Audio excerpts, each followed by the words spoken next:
तो अभी तक हम लोगों ने जो डायरेक्ट टैक्स में जो पढ़ा है, ध्यान रहे, तो मैं जल्दी से रिकैप कर लेता हूँ। हम लोग पढ़े थे salary head, income from salary. तो इनकम फ्रॉम सैलरी हेड में देखो कहाँ तक हम लोग का हो गया था, इसको चलो हम लोग देखते हैं। 5 हेड्स ऑफ इनकम हो गया था, सैलरी हेड की हम लोग इनकम पढ़ रहे थे।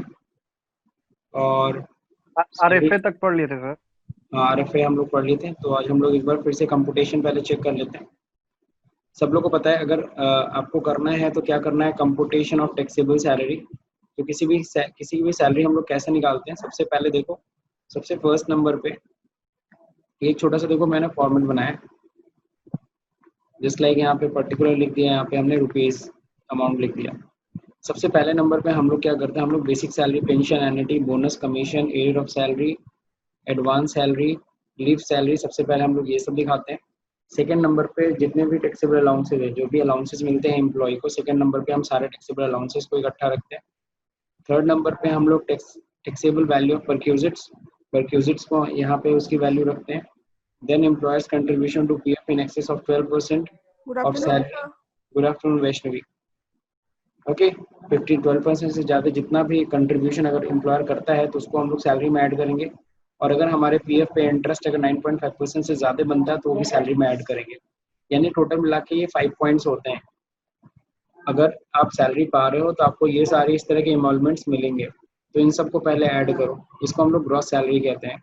फिर ग्रॉस सैलरी में 3 डिडक्शंस मिलते हैं अंडर सेक्शन 16। ठीक है, ये सबसे पहला स्टैंडर्ड डिडक्शन है अंडर सेक्शन 16 1A, जिसमें 50,000 का डिडक्शन मिलता है। इंटरटेनमेंट अलाउंस अंडर सेक्शन 16 की क्लॉज 2, सिर्फ और सिर्फ गवर्नमेंट एम्प्लॉय को मिलता है, मैक्सिमम 5,000 का डिडक्शन ये मिलेगा।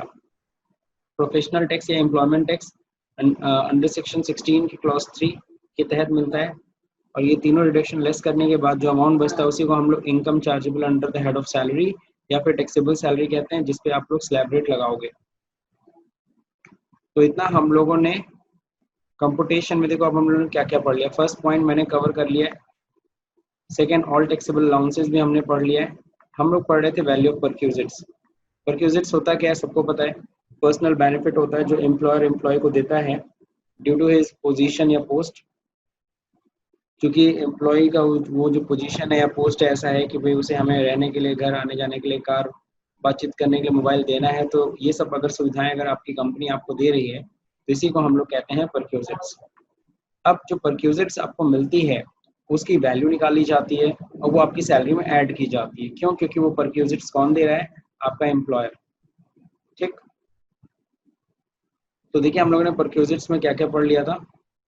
हम लोगों ने परक्यूजिट्स पढ़ लिया था कि व्हाट इज परक्यूजिट, परक्यूजिट होती क्या है, एडेड बेनिफिट्स होती है। आगे इसमें क्या क्या चीज़ें आती है, वैल्यू ऑफ रेंट फ्री और कंसेशनल रेंट एकोमोडेशन आता है। Value of benefit immunity granted free, ऐसी बेनिफिट या एम्यूनिटी जो कंपनी आपको दे रही है वो भी फ्री ऑफ कॉस्ट, या फिर हो सकता है आपको कंसेशनल रेट पे दे रही हो, यानी उसके बदले में आपकी सैलरी से कुछ चार्ज कर रही हो। Any sum paid by employer in respect of obligations, अगर आपकी एसएससी की यानी कि एम्प्लॉय की रिस्पॉन्सिबिलिटी, उसकी लाइबिलिटी का पेमेंट अगर एम्प्लॉयर कर रहा है तो वो भी एक तरह की परक्यूजिट होती है। अगर एम्प्लॉयर एम्प्लॉय का लाइफ इंश्योरेंस कराता है, उसका पेमेंट करता है, तो ये भी एक तरह का बेनिफिट हुआ, यानी ये भी एक परक्यूजिट है।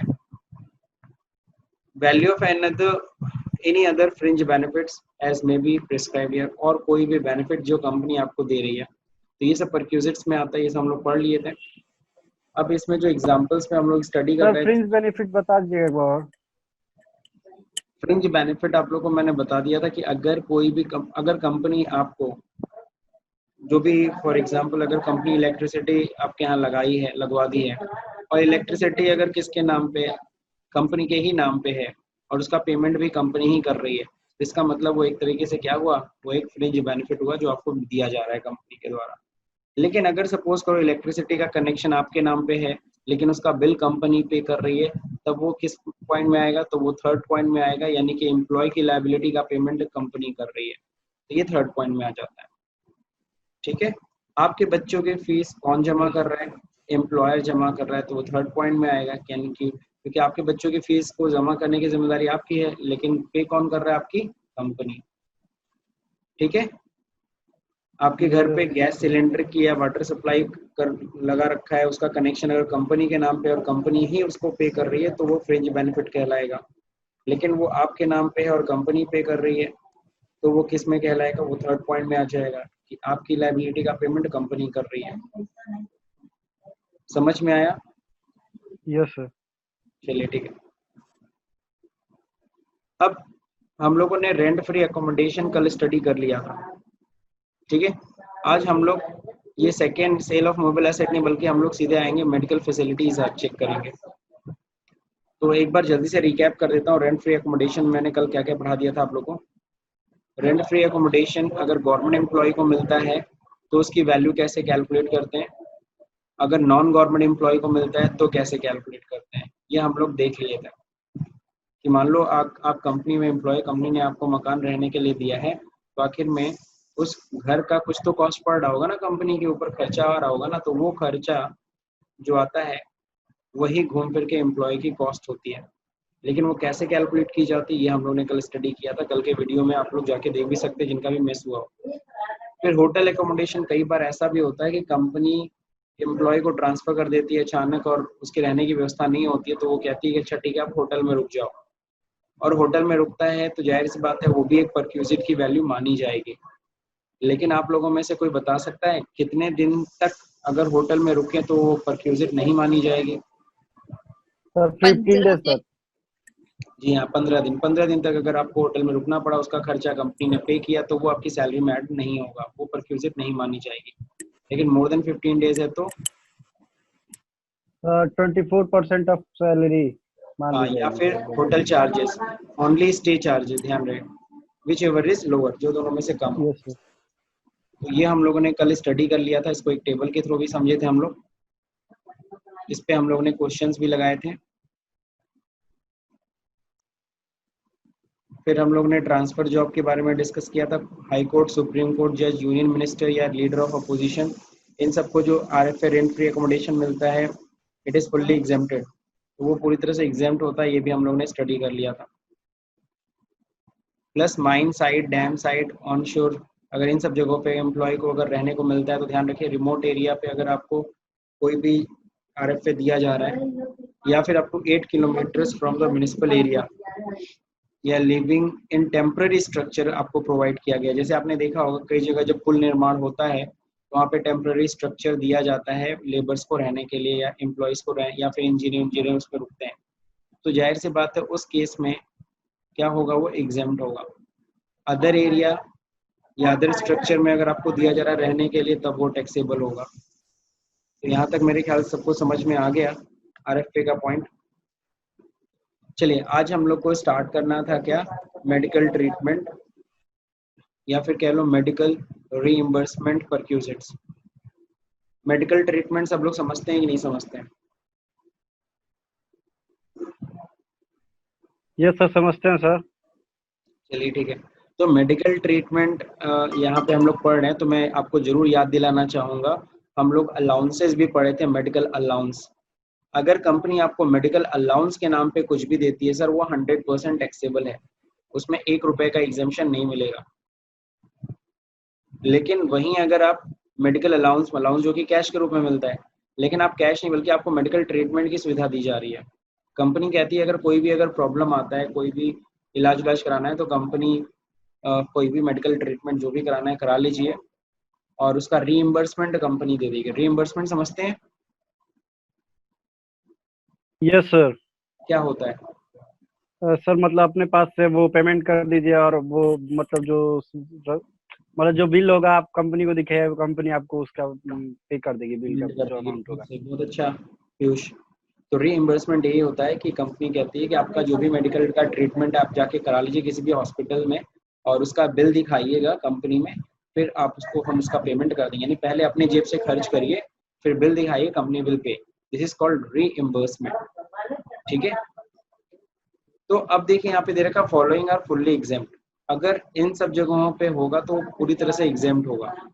तो चलिए समझते हैं फॉलोइंग आर फुल्ली एग्जेम्प्ट में क्या क्या है, किस केस में मेडिकल ट्रीटमेंट अगर हम कराएं या मेडिकल की फैसिलिटी अगर कंपनी हमें देती है तो पूरी तरह से एग्जेम्प्ट होता है। सबसे पहला नंबर, अच्छा दिख रहा है ना सब लोग को कि इसको जूम कर दूं और पीयूष जूम की जरूरत है कि नहीं? नहीं सर, दिख रहा है सर। चलिए ठीक है। फॉलोइंग आर फुल एग्जाम, सबसे पहला आता है इसमें medical insurance premium. Now what is medical insurance premium? Medical insurance premium of employ paid by the company to insurance company approved by IRDA। यानी कि कंपनी, कई कंपनियां ऐसी होती हैं उनको पता है हेल्थ इंश्योरेंस अगर हम लोग करा दें अपने एम्प्लॉय का, तो अब जो भी कल को प्रॉब्लम आएगी वो सीधे अब insurance company will take care of that. तो आपका जो टेक केयर है वो कौन करेगा? मेडिकल इंश्योरेंस, मतलब जो भी सॉरी इंश्योरेंस कंपनी है वो ख्याल रखेगी आपका। तो कई कंपनियों को ये आसान लगता है कि खुद बर्डन ना लेकर के हम क्या करते हैं, हम अपने एम्प्लॉयज का हेल्थ इंश्योरेंस करा देते हैं या मेडिकल इंश्योरेंस करा देते हैं। तो एम्प्लॉय का मेडिकल, मान लो मेरे यहाँ 200 एम्प्लॉयज हैं, काम कर रहे हैं मेरी फैक्ट्री में, मैंने उन सबका इंश्योरेंस करा दिया और उसका प्रीमियम मैं देता हूँ। तो कल को अगर कोई प्रॉब्लम आती है ना, कल को अगर कोई भी बंदे को अगर कोई एक्सीडेंट या समथिंग कुछ भी होता है, तो उस केस में insurance company will take care of that. ये सबको क्लियर है कि नहीं क्लियर?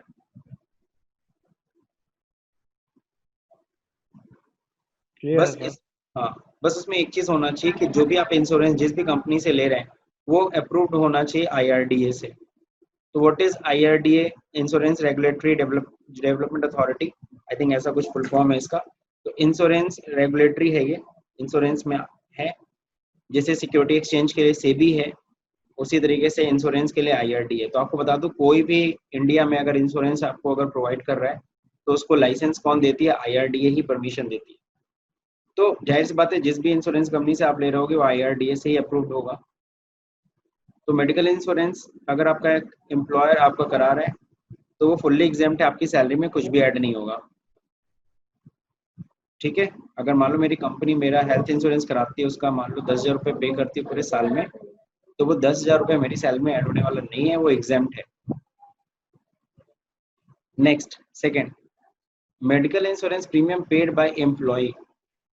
अगर मेडिकल इंश्योरेंस प्रीमियम इस बार कौन दे रहा है? एम्प्लॉय दे रहा है, एम्प्लॉयर नहीं दे रहा है, एम्प्लॉय दे रहा है और his family member, and then claimed from the company.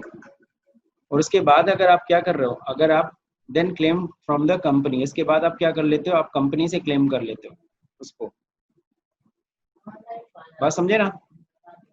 यानी medical insurance premium paid by the employ, पहले एम्प्लॉय कर देता है अपना या अपनी फैमिली का, और उसके बाद क्या करता है? उस पैसे को क्लेम कर लेता है पैसा कंपनी से, और कंपनी उसका पेमेंट कर देती है। तो भी सर जी फुल्ली एग्जाम्प्ट है, वो एक तरह का रीइंबर्समेंट हुआ, वो एक तरह का क्या हुआ? रीइंबर्समेंट। तो सर ये भी पूरी तरह से एग्जाम्प्ट है, चाहे कंपनी आपका इंश्योरेंस प्रीमियम पे करे चाहे आप पे करके फिर रीइंबर्स करा लो, तब भी दोनों ही केस में क्या है? वो एग्जाम्प्ट है। दोनों ही केस में क्या है? वो एग्जाम्प्ट। ये सबको समझ में आया कि नहीं आया पीयूष? यस सर, समझ में आ गया सर। चलिए ठीक। अब क्या है? Free medical treatment of employee और his family member within India. Free medical treatment of employee और his family member within India, इसका मतलब सब लोग समझ रहे हैं?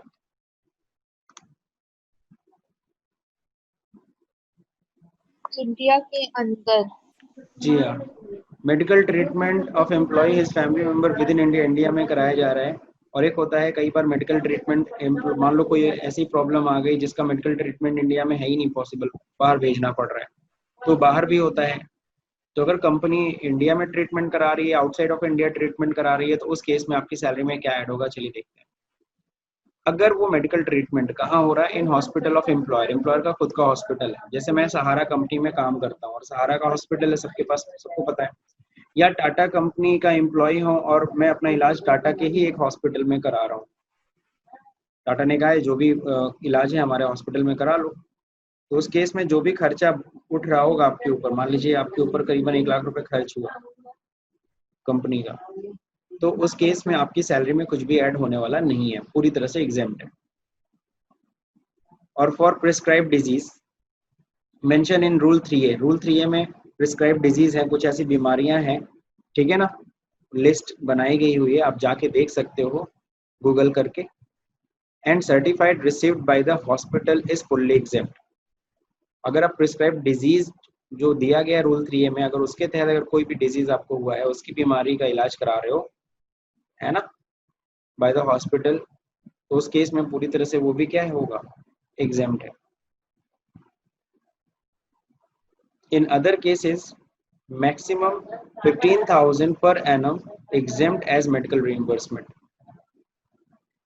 लेकिन मान लो न तो कोई स्पेसिफाइड डिजीज है, न तो एम्प्लॉयर का हॉस्पिटल है, तो ऐसे में आप कहीं भी आप जाके आप सपोज करो अपना इलाज करा लेते हो और उसका बिल कंपनी को देते हो, कंपनी उसका पेमेंट कर देती है, और मान लो 20,000 रुपये खर्चा हुआ, 20,000 कंपनी ने पे कर दिया, ठीक है, 20,000 रुपये दे तो दिया, 15,000 तक एग्जेम्प्ट है, 15,000 से ऊपर कितना दिया, 5,000 रुपये, वो आपकी सैलरी में ऐड होगा। और अगर 15,000 तक का है रिइंबर्समेंट, तब तो वो पूरी तरह से एग्जेम्प्ट हो गया। थर्ड वाले पॉइंट में किसी को कोई क्वेरी है? वैष्णवी, कुछ पूछना है तो पूछ लीजिए।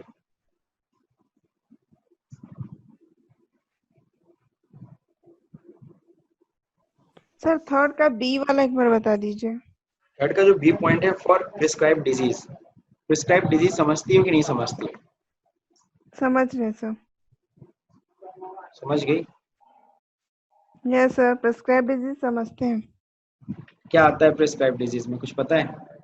ज्यादातर न्यूरो से रिलेटेड जो इश्यूज होते हैं ना, यस सर। न्यूरो से रिलेटेड जो ज्यादातर जो डिजीज होते हैं वो सब इसमें शामिल किए गए, प्लस आई थिंक कैंसर और इस तरह की बीमारियां भी इसमें शामिल की गई हैं। सर अगर इस तरह की चीज़ों के इलाज के लिए अगर कंपनी आपको खर्चे के लिए दे रही है, आप अगर इसका इलाज करा रहे हो किसी भी हॉस्पिटल में, चाहे वो कंपनी का हो या ना हो, ठीक है, और उसका पैसा कंपनी रिइंबर्स करती है, तो वो आपको एग्जेम्पशन मिलेगा। तो देखो मैं आपको दिखा भी दे रहा हूँ यहाँ पे, रूल 3A, ठीक है, ऑफ इनकम टैक्स है। तो यहाँ देखो रूल 3A, मेडिकल बेनिफिट्स और perquisites value respect of medical treatment prescribe disease, ये सब यहाँ पे दिया हुआ है, तो देख लेते हैं हम लोग।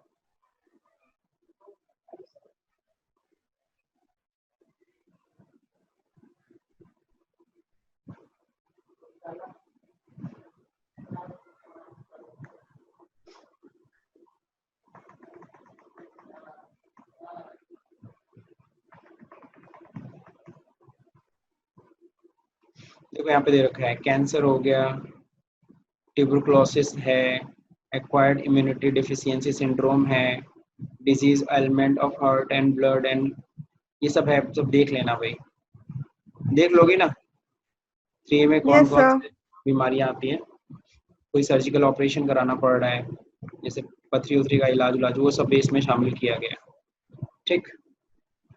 Even the elemental disease of the eye, nose, ear, throat, ये सब इसमें, जिसमें सर्जिकल ऑपरेशन की रिक्वायरमेंट होती है। वापस आ जाते हैं टॉपिक पे। मेडिकल रिइंबर्समेंट, मेडिकल रिइंबर्समेंट सब लोग समझ रहे हो कि आप मेडिकल पे जो भी खर्चा होता है, कंपनी कहती है आप खर्च करा के बिल कंपनी को दे देना। अच्छा, मेडिकल रिइंबर्समेंट में ऐसा भी होता है ना, कंपनी कहती है कि आपके ऊपर या आपके फैमिली मेंबर में से किसी को भी, ठीक है। तो medical bills reimbursement from employer up to 15,000 per annum is exempt, सबको पता है 15,000 तक अगर रिइंबर्स होता है पूरी तरह से एग्जेम्प्ट है। Doctor, chemist, hospital bill is covered here, ठीक है। या इसमें क्या क्या चीजें, डॉक्टर की फीस, केमिस्ट और हॉस्पिटल का बिल, ये सब इसमें कवर किया जाता है। Even medical bill of family member covered, medical यानी फैमिली मेंबर का भी अगर कोई है मेडिकल बिल, तो उसको भी इसमें शामिल किया जाता है 15,000 के एग्जेम्पशन में, ठीक है। नाउ फैमिली मेंबर में कौन कौन आता है वो भी अभी हम लोग डिस्कस करेंगे। तो अब इसको जरा ब्रेकअप करके समझते हैं। जैसे सबसे पहले मेडिकल इंश्योरेंस प्रीमियम के बारे में हम लोग पढ़ रहे थे, तो मेडिकल इंश्योरेंस के बारे में हम लोगों ने देखा, medical insurance done directly by company. अगर मेडिकल इंश्योरेंस डायरेक्टली हो सकता है कंपनी करे, और मेडिकल इंश्योरेंस हो सकता है बाय एम्प्लॉय हो एंड देन रिइंबर्स्ड, यानी क्लेम कर दिया जाए किससे, कंपनी से, fully exempt without maximum limit, इसमें कोई लिमिट नहीं है, जितना खर्चा होगा सब एग्जेम्प्ट, ठीक है, जितना भी रिइंबर्स कर रही हो या कंपनी खर्चा उठा रही हो पूरी तरह से एग्जेम्प्ट होगा। तो यहाँ तक ये मेडिकल इंश्योरेंस वाला पॉइंट तो क्लियर हो गया सबको? Yes sir. अब एक क्वेश्चन जरूर दिमाग में उठ रहा होगा कि सर मेडिकल अलाउंस क्यों फुल्ली टैक्सेबल था, क्यों मेडिकल इंश्योरेंस क्यों फुल्ली एग्जेम्प्ट क्यों कर रहे हैं, चाहे रिम्बर्स कर रहे हैं चाहे पेमेंट कर रहे हैं कंपनी। तो सर क्योंकि अलाउंस जो होता है वो कैश के रूप में होता है सर, ये हाँ, पता नहीं और चलता है अलाउंस कि मतलब। हाँ खर्च हो भी रहा है उस चीज के ऊपर की नहीं, लेकिन यस मेडिकल सर। इंश्योरेंस है तो इंश्योरेंस को तो पैसा दिया गया ना, उसका तो उसकी तो प्रीमियम पेमेंट की रिसीट देख ली जाती है तो प्रूव हो जाता है हाँ मेडिकल इंश्योरेंस के लिए पैसा दिया गया है। तो अगर खर्चा जेन्युइन है तो गवर्नमेंट को एग्जेम्पशन देने में कोई दिक्कत नहीं है। बात समझे कि नहीं समझे? लेकिन फिजूल में एग्जेम्पशन क्लेम करोगे तो नहीं देगी। अब medical treatment in hospital in India, चलिए इधर देखिए। इन एम्प्लॉयर्स हॉस्पिटल, अगर एम्प्लॉयर के हॉस्पिटल में करा रहे हो, या फिर फॉर प्रिस्क्राइब डिजीज, किसी प्रिस्क्राइब डिजीज के इलाज के लिए करा रहे हो, जो भी हॉस्पिटल होना चाहिए वो सर्टिफाइड रिसीव्ड फ्रॉम हॉस्पिटल, मतलब सर्टिफिकेट हो उसके पास मेडिकल, जो भी हमारा ऑफिसर होते हैं ना, सीएमओ जो भी कह लो, उसके द्वारा वो अथोराइज्ड हो कि हाँ इस तरह की बीमारी के लिए ये जगह पे इलाज होता है।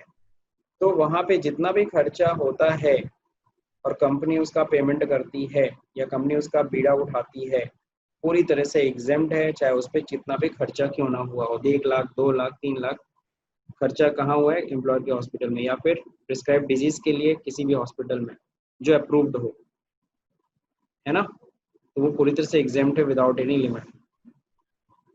अदर केस में एग्जेम्प्ट है अप टू कितना, 15,000। तो ये हम लोग ने चार्ट से भी समझ लिया।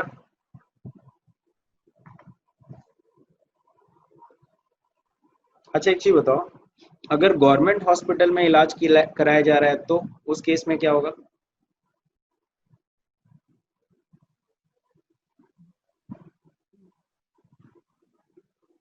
बोलिए। अगर गवर्नमेंट हॉस्पिटल सर में इलाज एग्जाम्पशन कराए, मिल जाएगा सर। सिंपल सी बात है, मिलना ही मिलना है। Government hospital yes sir. आप सभी को पता है, गवर्नमेंट हॉस्पिटल हो चाहे म्यूनिसिपल कॉर्पोरेशन का हॉस्पिटल हो या यानी लोकल अथॉरिटी का, तो वो सब हॉस्पिटल में मिल जाना है। क्यों मिल जाना है? वैसे भी वहाँ फीस नहीं लगती है।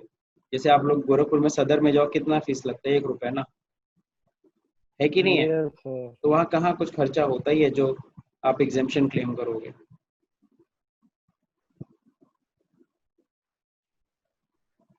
अब यहाँ पे देखो ये बहुत इंपॉर्टेंट है, इसको समझना, डेफिनेशन ऑफ फैमिली। क्यों फैमिली का मतलब समझ में आना चाहिए ना। ये फैमिली का मतलब क्या होगा? सेल्फ आप खुद हो, स्पाउस आपके जीवन साथी, children, they may be dependent और इंडिपेंडेंट, चाहे वो डिपेंडेंट हो चाहे इंडिपेंडेंट हो, ये सब सेल्फ यानी आप, आपका जीवन साथी, हस्बैंड है तो वाइफ, वाइफ है तो हस्बैंड, और चिल्ड्रंस, ये तीनों फैमिली में आते हैं। पेरेंट्स या ब्रदर सिस्टर तभी शामिल करना, दे शुड बी डिपेंडेंट, वो अगर आपके ऊपर निर्भर है तो। अगर वो आपके ऊपर निर्भर नहीं है तो फिर वो आपकी फैमिली में नहीं शामिल किए जाएंगे, तब उनके इलाज का जो भी खर्चे का रिम्बर्समेंट है वो उसका एग्जेम्पशन नहीं दिया जाएगा। नोट में देखो साफ साफ लिखा है ग्रैंड पेरेंट, ग्रैंड पेरेंट समझते हैं ना सब लोग, brother in law, sister in law not covered, उन सबको यहाँ कवर नहीं किया जाता।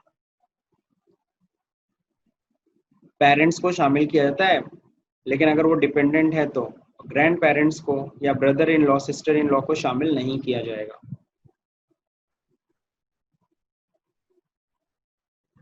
वैष्णवी, सर अभी तो हम लोग पापा की फैमिली में आएंगे ना, हम Yes, लोग की sir. फैमिली थोड़ी ना है कोई। हाँ बिल्कुल, आप जाहिर सी बात है, आप चिल्ड्रन हुए, आपके पापा जी को जो भी है, आप उनकी फैमिली में शामिल हो। आप कल को शादी कर लोगे तो आप, आपकी वाइफ या आपके बच्चे प्लस आपके माता पिता, ठीक है ना, ये आपके फैमिली में आएंगे। लेकिन हाँ, माता पिता के केस में या भाई बहन के केस में जरूरी है कि वो आपके ऊपर डिपेंडेंट हो। डिपेंडेंट मतलब घूम फिर के, मतलब वो उनकी खुद की कमाई नहीं है, घूम फिर के आपके ऊपर ही वो डिपेंड है। आप ही सारा यस उनका सर। देख रेख करते हो, सारा खर्चा वर्चा आप ही को करना पड़ता है। डिपेंडेंट का मतलब समझ रहे हो कि नहीं समझ रहे हो? समझ रहे हैं Yes, सर। sir. लेकिन स्पाउस और चिल्ड्रन के केस में ऐसा नहीं है। स्पाउस और चिल्ड्रन में कहा है वो डिपेंडेंट हो या इंडिपेंडेंट हो सकता है स्पाउस भी कुछ अपना कमाई करता हो या करती हो और चिल्ड्रन भी अपने कुछ इनकम कमाने लगे, लेकिन तब पर भी आपकी फैमिली में ही वो शामिल होगी, उनके उनके मेडिकल एक्सपेंसेस का आप रिइंबर्समेंट ले सकते हो, रिइंबर्समेंट ले सकते हो इन द सेंस उसका एग्जम्पशन क्लेम कर सकते हो। क्लियर? आगे बढ़ा यस जाए। Sir, yes sir. अब जरूरी है कि कुछ हम लोग क्वेश्चंस स्टडी करें इस पे। मेडिकल अलाउंसेस समझ तो आ जाता है, लेकिन मेन होता है इसका जो क्वेश्चन है उसको जरा समझना। जैसे कि पहला क्वेश्चन है बेसिक सैलरी कितना है, 20,000 पर मंथ है आपके, मान लीजिए। एनुअल मेडिकल जो रिइंबर्समेंट क्लेम आपने किया वो 25,000 रुपये। Calculate income from salary. अब बताइए इनकम फ्रॉम सैलरी कितनी हुई? तो सर 20,000। इसमें आपको पता है 20,000 रुपये पर मंथ तो है, ठीक है, सही है ना? फिर उसका यस सर, साल तो भर 2,40,000। कैलकुलेशन जाएगा ना। 2,40,000। ये बताओ एनुअल मेडिकल अलाउंस जो रिइंबर्समेंट हुआ है, क्लेम किया गया 25,000, इसमें कितना टैक्सेबल हुआ, कितना एग्जेम्प्ट हुआ? सर ये एग्जाम्प्ट हो गया सर पूरा। पूरा एग्जेम्प्ट हो गया? Yes sir. जी नहीं, अभी अभी आप लोगों ने पढ़ा था कि मेडिकल रिइंबर्समेंट अगर जो भी है तो 15,000 तक का एग्जेम्प्ट होगा, उससे ऊपर है तो टैक्सेबल है। अच्छा, लेकिन सर अगर ये दिया होता कि मतलब कंपनी वाले का ही वो है, हॉस्पिटल है, तब हाँ, पूरा हो तब जाता। तब रिइंबर्समेंट वाले शब्द नहीं यूज करता ना, या देखो रिइंबर्समेंट शब्द यूज कर दिया ना इसने। Yes sir. अब बात समझ में आएगी नहीं है? तो 2,40,000 सर। ऐसे हो गया, और 10,000 रुपये और, तो 2,50,000 रुपये उसकी इनकम फ्रॉम सैलरी होगी। मुँह जबानी लग गया, कहीं कोई दिक्कत? No sir. सेकेंड क्वेश्चन जो देखिए, बेसिक सैलरी कितनी है, 20,000। एनुअल मेडिकल रिइंबर्समेंट क्लेम कितना किया गया, 25,000 रुपये। Medical insurance done ₹10,000 by the employee and claim from the company। Medical insurance किसने किया, एम्प्लॉय ने, लेकिन उसका पैसा किससे वसूल लिया, कंपनी से। तो 10,000 रुपये क्या सैलरी में ऐड होगा कि नहीं होगा? नहीं होगा सर। और ये 25,000 रुपये जो मेडिकल क्लेम किया गया था रिइंबर्समेंट वाला, रिइंबर्स हो गया है 25,000 रुपये, उसमें कितना टैक्सेबल होगा? सर 10,000। चलिए सही है। नेक्स्ट, तो इसको एक बार देख लेते हैं। देखो answer of question number 1, 2,40,000 salary थी, पूरा टैक्सेबल। मेडिकल रिइंबर्समेंट 25,000 हुआ था, उसमें से 15,000 एग्जाम्प्ट हो गया, तो बचा क्या टैक्सेबल, 10,000। टोटल मिला के इनकी इनकम फ्रॉम सैलरी कितनी हुई, 2,50,000। सेकेंड क्वेश्चन में सबको पता है medical insurance claim is exempt without limit, it is not include 15,000 limit, so answer same as last. देखो यहाँ पे बेसिक सैलरी वही है 2,40,000, मेडिकल रिइंबर्समेंट 25,000 मिला था, 15,000 एग्जाम्प्ट, 10,000 रुपये टैक्सेबल, मेडिकल इंश्योरेंस पूरा एग्जाम्प्ट हो गया। सो इनकम फ्रॉम सैलरी कितनी रही, 2,50,000। 2,50,000। कहीं कोई दिक्कत? No sir. तो जरूरी है कि क्वेश्चन भी हम लोग सॉल्व करते हुए जाएं। थर्ड क्वेश्चन जब देखिए, now what is third question, basic salary is ₹20,000 per month. Basic salary कितनी है, 20,000 रुपये पर मंथ है। एम्प्लॉय बिकम इल, एम्प्लॉय क्या हो गया, बीमार पड़ा, and was admitted in hospital, hospitalise हो गया। Hospital expenses of ₹50,000 reimburse by the company, company ने रिइंबर्स कर दिया कितना, 50,000 रुपये। In addition to the employee also claim medical bill reimbursement by the company 25,000 रुपये। ठीक है, जो मेडिकल बिल जो आया ना 25,000 रुपये, उसका भी कंपनी इससे क्लेम किया। Calculate income from salary. अब बताओ क्या होना चाहिए,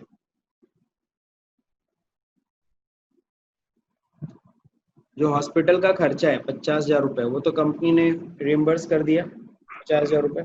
यस, यस उसके सर। अलावा एम्प्लॉय ने और क्लेम किया क्या, मेडिकल बिल का भी, जो मेडिकल बिल बना वो भी रिइंबर्स कर दिया गया, किसके द्वारा, bye the company.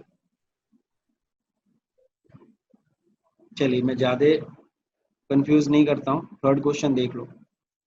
If treatment is for prescribed disease or in approved hospital and certificate received from hospital, then 50,000 reimbursed is exempt। तब 50,000 रुपये पूरा एग्जाम्प्ट हो जाता है, अगर वो रूल 3A के तहत कोई बीमारी अगर होती है, उस तरह का कोई इलाज किया गया होता तो। तो यहाँ देखो बेसिक सैलरी 2,40,000, 20,000 रुपये के हिसाब से 12 महीने का 2,40,000 रुपये हुआ। मेडिकल रिइम्बर्समेंट टोटल कितना किया गया है? 75,000 रुपये, जिसमें 50,000 यस रुपये सर। तो प्रिस्क्राइब डिजीज का अगर है तब तो वो पूरा एग्जेम्प्ट हो गया, और 15,000 रुपये जो 25,000 में से था, 50,000 रुपये पूरा एग्जाम्प्ट। इस 25 में से जो रिम्बर्स किया गया मेडिकल बिल उसमें कितना रहेगा? 15,000 रुपये एग्जाम्पशन। तो टोटल मिला के 65,000 का एग्जाम्पशन मिल गया, 10,000 रुपये टैक्सेबल, तो 2,50,000 रुपये अगेन सैलरी टैक्सेबल है। सर लेकिन लेकिन यहाँ कहाँ उसमें लिखा है कि हाँ प्रेस्क्राइब प्रिस्क्राइब डिजीज है? डिजीज नहीं है, लेकिन मैं आपको समझा रहा हूँ, अगर प्रिस्क्राइब डिजीज होता, उसका इलाज तो हुआ होता तो। और फिर यस देखो सर। बगल में मैंने तुरंत समझाया, if the above condition is not fulfil then it is exempt up to 15,000, तब 15,000 रुपये ही एग्जाम्पशन रहता। देखो यहाँ पे मेडिकल ट्रीटमेंट जो मेडिकल रिम्बर्समेंट किया 75,000, लेकिन एग्जाम्पशन कितने का मिलेगा? 15,000, पूरा 60,000 रुपये टैक्सेबल, 3 लाख रुपए इनकम फ्रॉम सैलरी। अब समझ में आया? Yes sir. कहीं कोई कंफ्यूजन इसमें? No sir. मैडम सर लेकिन जो हॉस्पिटलाइज था सर उसमें कुछ एग्जाम्पशन नहीं मिला सर। मतलब उसी का तो मतलब था, उसी को तो एग्जाम्पशन इस केस में नहीं मिला ना, क्योंकि वो प्रिस्क्राइब डिजीज नहीं था ना। हमने ये बोला अगर मान लो प्रिस्क्राइब डिजीज नहीं होता तो, अगर प्रिस्क्राइब डिजीज होता तो ये एक्चुअली प्रिस्क्राइब डिजीज में मैक्सिमम डिजीज जो शामिल किए गए हैं और इलाज उलाज जो ऑपरेशनल है। और यस इस सर। तरह के जो खर्चे हैं ना, जो आप जबरदस्ती बिल बढ़ा बढ़ा के दिखा रहे हो, बनवा रहे हो ताकि तुम्हें एग्जाम्पशन मिल जाए, वो इस तरीके के संशय में आ जाता है। इसीलिए एग्जाम्पशन 15,000 से ज्यादा गवर्नमेंट नहीं देती है। आगे बढ़ा जाए, इसमें किसी को कुछ क्वेश्चन पूछना है तो पूछ लीजिए।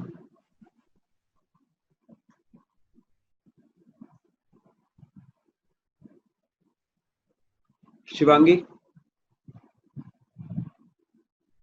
सर। पल्ले पढ़ रहा है, समझ में आ रहा है टॉपिक्स? हाँ सर। चलिए ठीक है, आगे बढ़ते हैं। अभी हम लोग ने मेडिकल ट्रीटमेंट इंडिया की बात कर ली, अब हम लोग मेडिकल ट्रीटमेंट आउटसाइड इंडिया की बात करेंगे। Now if you are covering, अगर आपको सपोज करो आप मेडिकल ट्रीटमेंट करा रहे हो आउटसाइड ऑफ इंडिया तो क्या होगा? तो थोड़ा सा यहाँ पे कंफ्यूजन वाला पॉइंट है, इसलिए ध्यान से समझिएगा। किसी भी पॉइंट में थोड़ा सा भी दिक्कत हो तुरंत बोलिएगा। इफ सर एक एम्प्लॉयर, क्वेश्चन था सर। हाँ पूछिए पूछिए पीयूष, पहले ही पूछ अ, लीजिए। अ, सर वो जैसे मतलब इंडिया में टैक्स सिस्टम चलता है हाँ सर, वो मतलब आउट ऑफ इंडिया भी ऐसा ही चलता होगा? ऐसा ही कुछ होता है, लेकिन थोड़ा सा मतलब इनकम टैक्स तो वहाँ पे भी इनकम टैक्स ही नाम है, लेकिन उनका लॉ थोड़ा सा डिफरेंट है, उनका लॉ अलग है, उनके रूल्स थोड़े अलग हैं। ठीक है, यस सर। अगर सर तुम अगर लेकिन जो सेम तो नहीं कहिए होता, सर। क्योंकि इंडिया का इनकम टैक्स इंडिया के लोगों के इनकम और इंडिया के लोगों के एटीट्यूड के अकॉर्डिंगली बनाया गया है, और वहाँ का इनकम यस टैक्स वहाँ के लोगों के हिसाब से बनाया गया है। सर, लेकिन जो इंडिया का अकाउंटेंट जाते होंगे मान लीजिए बाहर में काम करने, हाँ, सर वो लोग तो रिटर्न फाइल कर नहीं पाते होंगे तब वहाँ का? उन्हें वहाँ का सिस्टम समझना पड़ता है, बिना वहाँ के सिस्टम को समझे आप नहीं कर सकते ना। No sir. ओके आगे बढ़ते हैं हम लोग। Medical treatment outside of India, if employer pay for medical treatment of employee. ठीक है, अगर कोई एम्प्लॉयर मेडिकल ट्रीटमेंट का खर्चा एम्प्लॉय का उठा रहा है, या फिर उसकी फैमिली मेंबर में से किसी का खर्चा उठा रहा है, वो भी कहाँ पे? Outside of India, it is exempt to the extended permitted by the RBI. तो इसके लिए लिमिट देखना पड़ेगा, आरबीआई क्या लिमिट डिफाइन की है, उसी लिमिट के अकॉर्डिंगली आपको एग्जाम्पशन मिलेगा।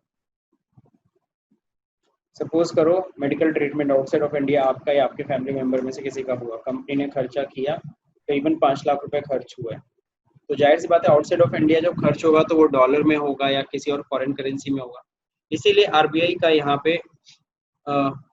पे आरबीआई प्रेजेंट हो जाती है और कहती है कि आरबीआई जो लिमिट डिसाइड करेगी उतना एग्जाम्पशन होगा। सपोज 5 लाख रुपए इंडियन करेंसी में खर्चा हुआ, लेकिन फिर आरबीआई लिमिट तय किया है 4.5 लाख रुपए, तो 4,50,000 ही एग्जाम्पशन मिलेगा, 50,000 आपकी सैलरी में ऐड होगा।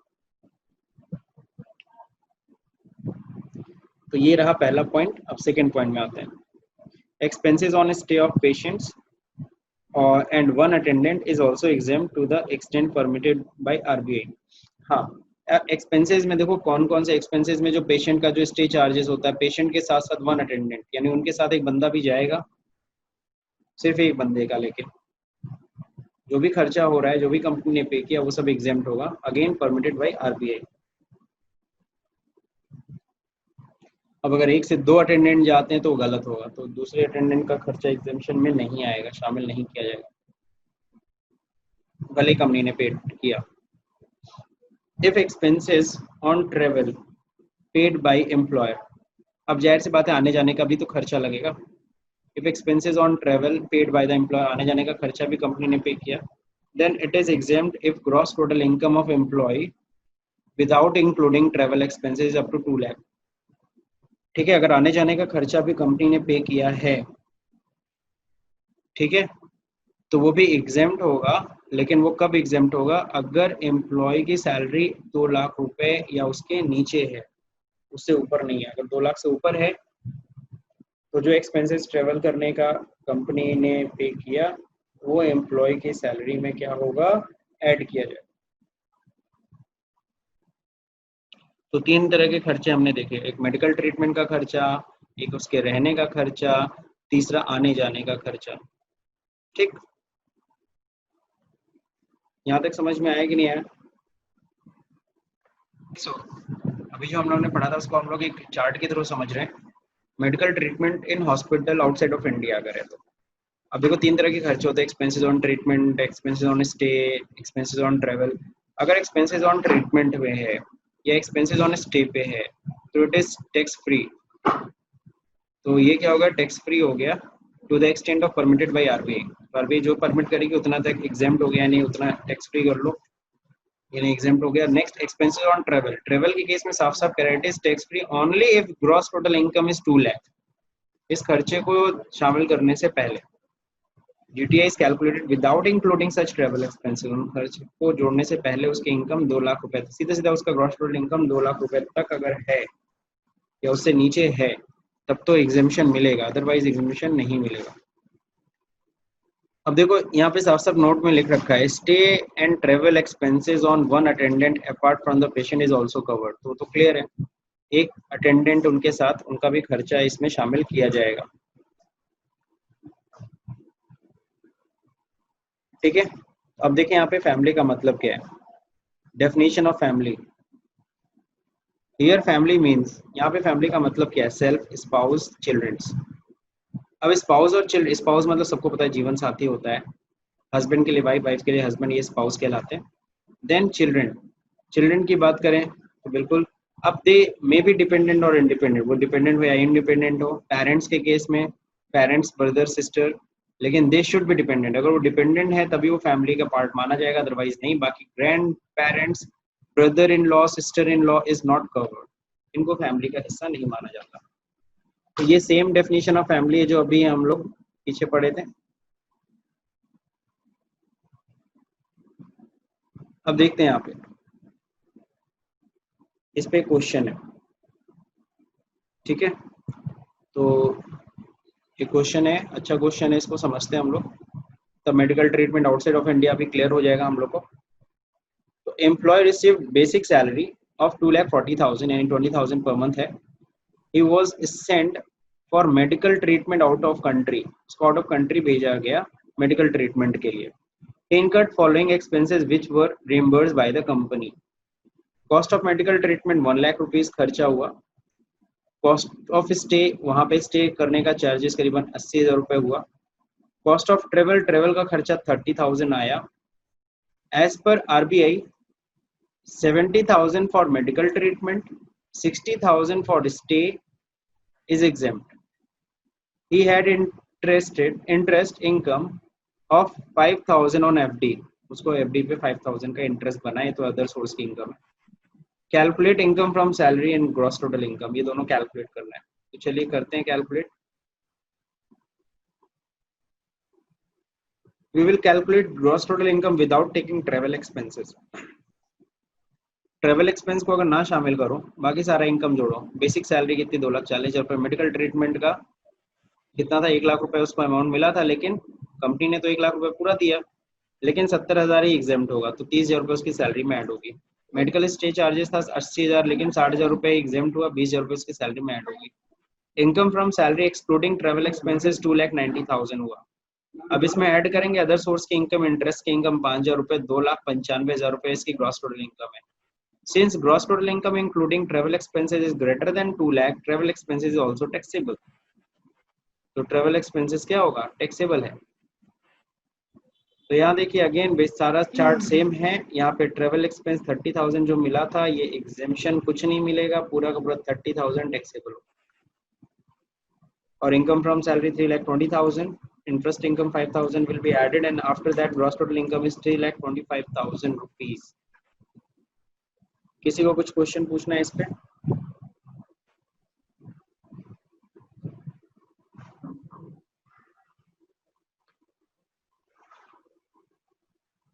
Anybody have any query? Shivangi, Vaishnavi, Piyush?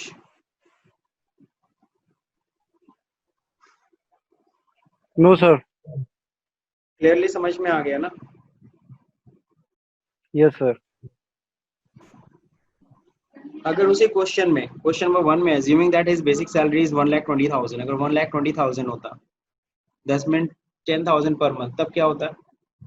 तब ग्रॉस टोटल इनकम हाँ 20,000 रुपए, यहाँ पे 30,000, 20,000, 1,70,000 आता, 1,75 हो जाता। ग्रॉस टोटल इनकम 2 लाख से अधिक नहीं होती, तो ये 30,000 पूरा एग्जाम्प्ट हो जाता, और 1,75,000 ग्रॉस टोटल इनकम। अब और क्लियर हो गया पीयूष? Yes sir.